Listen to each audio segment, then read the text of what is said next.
Hi everybody, Jennifer Blevins-Smith with Integral Clinic Solutions, and you're watching my YouTube channel, Navigating the Business of Medicine.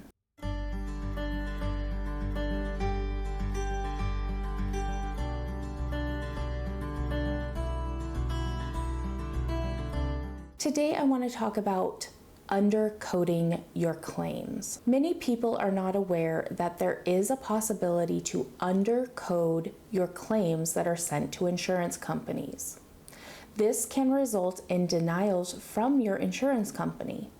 And then as a result of that, it will delay payments because you're going to have to correct it and resubmit it. And then it can take, 30 days from the resubmission to find out if it was done correctly and for payment to come through if it was. Having an in-house certified coder is super important, and I can't stress the importance enough. Coders can learn to bill if they don't know how to do medical billing, but in my experience, it's very difficult for medical billers to learn how to code on the job. Usually it's a trial and error kind of thing, and I'm not saying it's impossible, it's done all the time. I'm not saying they're stupid by any means, but learning how to code is definitely a skill set in the medical profession realm of responsibilities that a lot of people underappreciate, overlook, and don't understand. Even if you have an outside billing company doing your medical billing, chances are they are not going to be doing the coding for you. The coding is how you make your money. Coding is the way that they make sure that you are not undercoding, that everything is going out accurate, everything is going out correctly with modifiers, and everything is being captured that can be reimbursed from the services rendered. I know I've talked about this when I did the video of medical billers versus coders, but it's super important. And let me just tell you right now, I am not a medical biller and I am not a medical coder.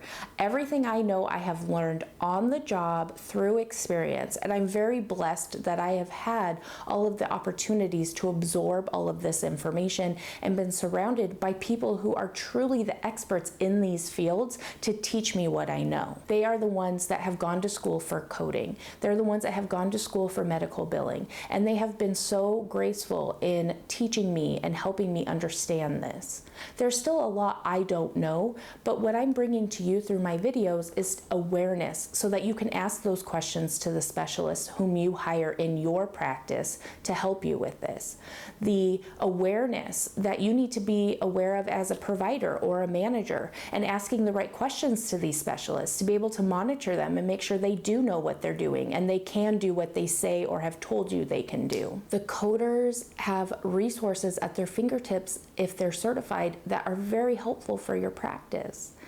And undercoding is a huge issue, especially since we've gone to the ICD-10 format for diagnosis codes. A lot of times you'll get a rejected claim and it will say that it's rejected because it needs to be coded to its highest specificity. In other words, it means that the diagnosis codes used to try to cover the services that you build are not specific enough, and they're not going to cover it until they have more information. The tricky part about this is, sure, you can change the code and look it up how to make it more specific, because usually that means it needs an additional digit or two in that code to specify specifically what they're looking for. But does the documentation that you're billing for and the services reflect that? It's not only going to be a process for your coders to remind the providers on how to code correctly if they're the ones choosing the diagnosis codes, but they have to make sure that the documentation is accurately reflecting the codes in which will be chosen. So if a doctor says otitis externa, non-specified, that's going to get denied. They want to know it's the left or the right, and that's usually indicated by the additional digits on that ICD-10 code. It also might want to be even more specific, not just the location of left or right, but maybe there's even a further diagnosis within that diagnosis. So you can have benign essential hypertension, but you can have other reasons for hypertension.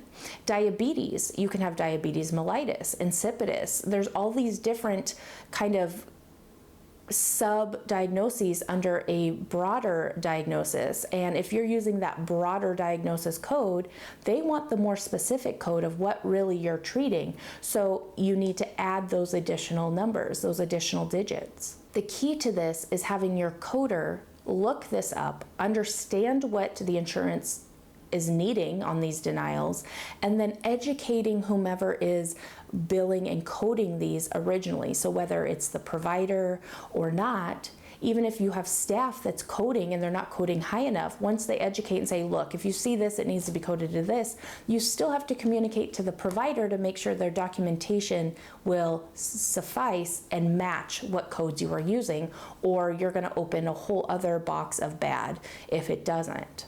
If you were to get audited and you're just making all these changes, but those chart notes don't match those codes, you could have takebacks at the least, the minimal issues that you would have, repercussions. So you want to make sure everything is congruent. So if someone says it's otitis externa and they didn't specify whether it's right or left, but let's say the medical assistant on the intake said complaining of left ear pain, then you can pretty much take from that it's probably left otitis externa, right? But I would suggest, and remember, I'm not a coder, I'm not a biller, but to put an addendum on that locked or signed note that says error was made, diagnosis was actually left otitis externa, and corrected the code to reflect as such when sending to insurance on corrected claim, or something like that. So they don't see that you went and changed the chart note because you got the denial. You're changing it after the denial, recognizing where the error was, but you do see in the chart note that there was mention of which ear, maybe in a few different places. It just didn't reflect in the diagnosis code that was chosen. So then you're showing why, kind of like how and why that was changed and resubmitted to the insurance. And I hope that makes sense. But you just want them to be able to see the pathway on why it was resubmitted with a different code and how you came to that conclusion. It's very, very important that providers are aware of this, because sometimes they can get in a bad habit of rushing or trying to play catch up on notes if they're behind on documentation, and they're missing some of the important details that you need in order to code and bill for these services.